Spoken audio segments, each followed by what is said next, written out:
Ego vos elegire mundo, ut eatis et fructum afferatis, et fructus vester mania.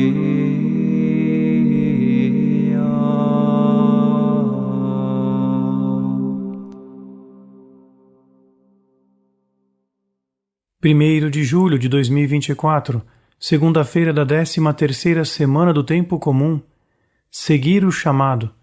Evangelho de São Mateus, capítulo 8, versículos de 18 a 22. Naquele tempo, vendo uma multidão ao seu redor, Jesus mandou passar para a outra margem do lago. Então um mestre da lei aproximou-se e disse: Mestre, eu te seguirei aonde quer que tu vás. Jesus lhe respondeu: As raposas têm suas tocas, e as aves dos céus têm seus ninhos, mas o Filho do Homem não tem onde reclinar a cabeça. Um outro dos discípulos disse a Jesus: Senhor, permite-me que primeiro eu vá sepultar meu pai. Mas Jesus lhe respondeu: Segue-me e deixa que os mortos sepultem os mortos. Escutaremos uma meditação escrita pelo irmão Elias, narrada por Felipe e acompanhadas por cantos de harpa-dei. Seria de pouca utilidade para o Evangelho e para as exigências de seguir a Cristo relativizar a incondicionalidade do chamado de Jesus.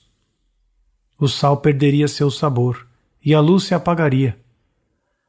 O perigo da mediocridade e da tibieza, dos quais devemos sempre nos precaver como cristãos, apareceria rapidamente, pois, se caíssemos neles, nossa vida não seria mais diferente de uma vida meramente mundana. No Evangelho de hoje, vemos essa incondicionalidade do chamado. Jesus deixa claro, para aqueles que querem segui-lo, o que está envolvido em segui-lo. Seguir a Cristo não pode ser confundido com uma vida confortável, tranquila e segura. Qualquer pessoa que não esteja disposta a abrir mão de certas seguranças em sua vida não será capaz de responder ao chamado. A contradição se torna especialmente evidente quando atitudes mundanas são disseminadas em comunidades ou ordens religiosas, o que não corresponde ao verdadeiro seguimento de Cristo. Por exemplo, se o senso de pobreza e obediência for perdido, então esse precioso chamado está sendo esvaziado por dentro. Logicamente, o mesmo se aplica ao terceiro conselho evangélico, o celibato por causa do reino de Deus. Jesus é muito claro desde o início e não tem a intenção de enganar ninguém com falsas promessas.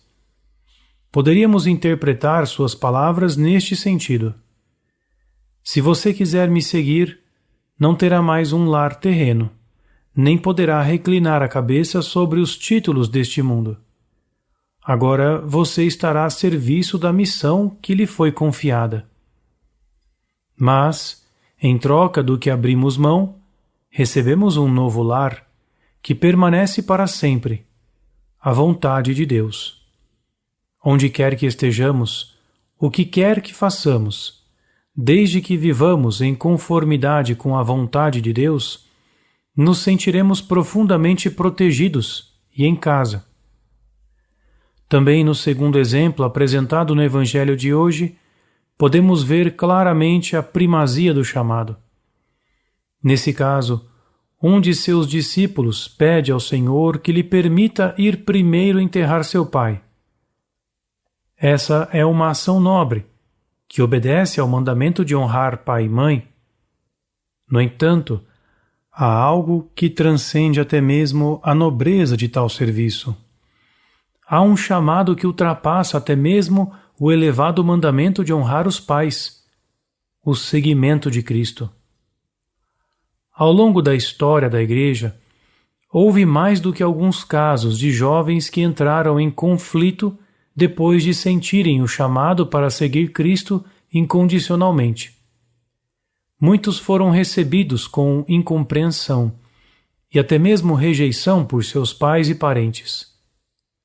Conhecemos exemplos de como esses chamados tiveram de ser resistidos, e às vezes foi necessário até mesmo fugir da casa dos pais.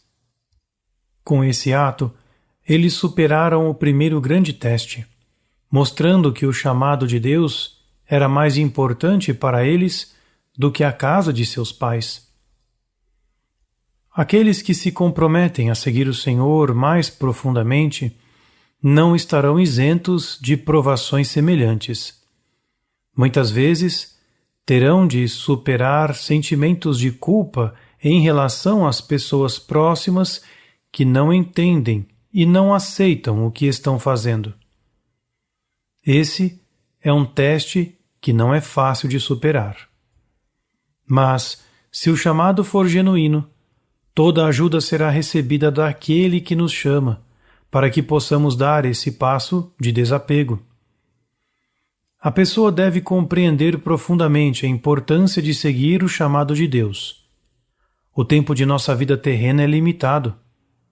Este é o tempo em que podemos agir e tomar as decisões corretas para que nossa vida dê o máximo de frutos possível para o reino de Deus. Não podemos adormecer diante desse kairós divino. São Paulo nos aconselha a fazer bom uso do tempo presente. Se uma pessoa sente um chamado de Deus, ela deve segui-lo depois de se aconselhar com um bom guia espiritual. É extremamente importante que haja vocações na Igreja que coloquem toda a sua vida a serviço de Deus, deixando tudo para trás por causa de Jesus.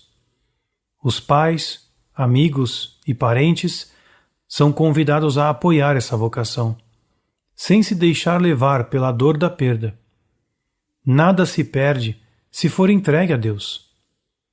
Haveria algo melhor para os jovens do que seguir o chamado de Deus e encontrar felicidade nisso? O verso de comunhão que hoje ouviremos põe melodia a estas palavras do Senhor. Eu vos escolhi do mundo e vos constituí para que vades e produzais fruto, e o vosso fruto permaneça. Ego vos elegire mundo, ut eatis et fructum afferatis, et fructus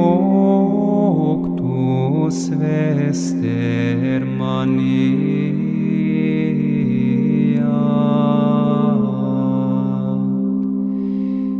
Beatus vir qui non habit in consilio impiorum, et in via peccatorum non stetit,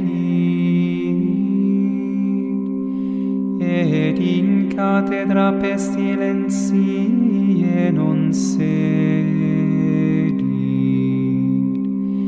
Ego vos elegire mundo, ut eatis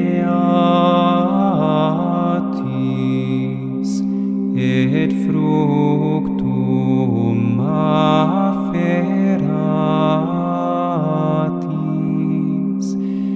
et fructus vester maneat.